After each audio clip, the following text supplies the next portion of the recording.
going on, Jerome? So the Minnesota Vikings took care of a lot of business this offseason, but as always, you can always get just a smidge better. So Kevin Patra coming at you, NFL.com. Usually a hater of the Vikings, but this one is actually a sane take. So biggest remaining offseason priority for each NFL team. Lions looking for pass rusher, Falcons trading, blah, blah, blah. But for the Vikings, it's top priority, figure out the safety rotation. Now, like I said, this is sort of a tame take, but also it's not really. It's not really. We'll get into why. The Vikings spent the offseason bolstering the trenches, but they also have yet to replace safety Cameron Bynum, who signed with the Colts. Brian Flores excels at using 3 safety sets to keep quarterbacks guessing, and the loss of Bynum sapped the defense of versatile chess piece.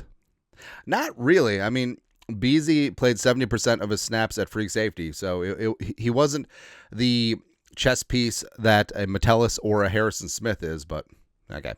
Does Flores trust Theo Jackson? Yes. Like, has Kevin Patra ever heard Flores or Durante Jones talk about Theo Jackson? They love Theo Jackson. Come on.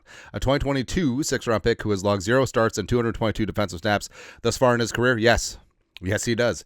Will the DC simply use fewer 3 safety sets? It's possible. There are still some solid free agent options out there, including the likes of Justin Simmons, Julian Blackmon, and take Tommy Thompson. Take my best friend, Bo. If the Vikings decide to add another back-end weapon, I don't see it.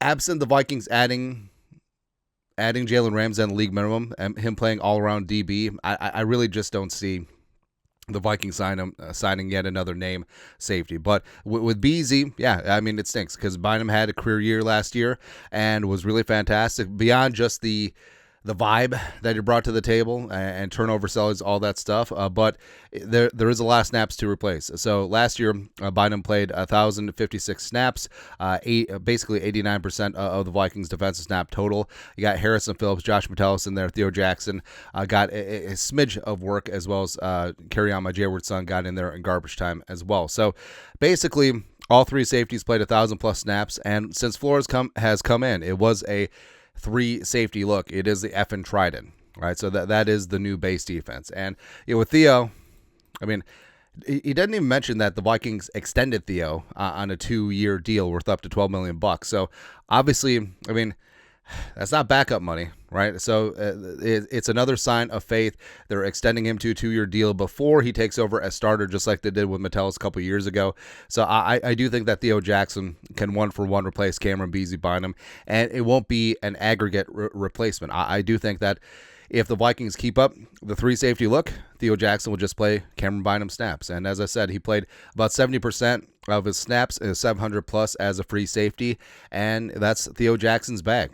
And then you still have Harrison Smith going around doing Harrison Smith type things. I think it's smart that Harrison getting longer in the tooth, maybe losing a step, maybe losing some of that quickness, put him down in the box where a lot of that loss of a step is negated. Basically, he's just an extra linebacker. And then Josh Metellus is the true blue chess piece, where whether it's linebacker, whether it's safety, whether it's slot corner, whether it's corner, Josh Metellus is going to be there. All right, so I don't really see much changing, and I think that a little bit of it is overblown. Like we said, he didn't mention the Theo Jackson contract extension. He didn't mention what Flores and Durante Jones have said about Jackson before. Plus, we said this ad nauseum. Just seems like every single day in training camp last year, Theo Jackson made a play. He's good to go. Like, I think he'll be perfectly fine. Again, outside of a Jalen Ramsey signing, I really don't see an all-purpose defensive back. I seriously do not see a safety signing like a Justin Simmons or something of that ilk, but we'll see. And maybe it's about where the Vikings do pivot a little bit, and Flores does use less 3 safety looks. Maybe Theo Jackson plays 400, 500 snaps, even though, like I said, if they want to have him replace Beasley, he'd be fine. Maybe the Vikings trot out some 3 linebacker looks. Maybe since they're dead set on getting Dallas Turner on the field, maybe AVG plays a little bit of off-ball linebacker with Pace and Cashman. So maybe it's a 3 linebacker look and 3 corners, 2 safeties, something like that, and a partridge in a pear tree. I don't know. Either way, things will be fine. Like, if the biggest offseason need for the Vikings right now is who's going to play safety on a team that already has a bunch of safeties, I'll be fine. It'll be fine. Anyways, your thoughts are thoughts. NFL.com lists the Vikings' biggest offseason need as figure out the safety rotation. It's figured out. It'll be fine. Tranquillo. Let us know your thoughts, our thoughts, comment section. You guys are the best. You know what to do. Skol, production value.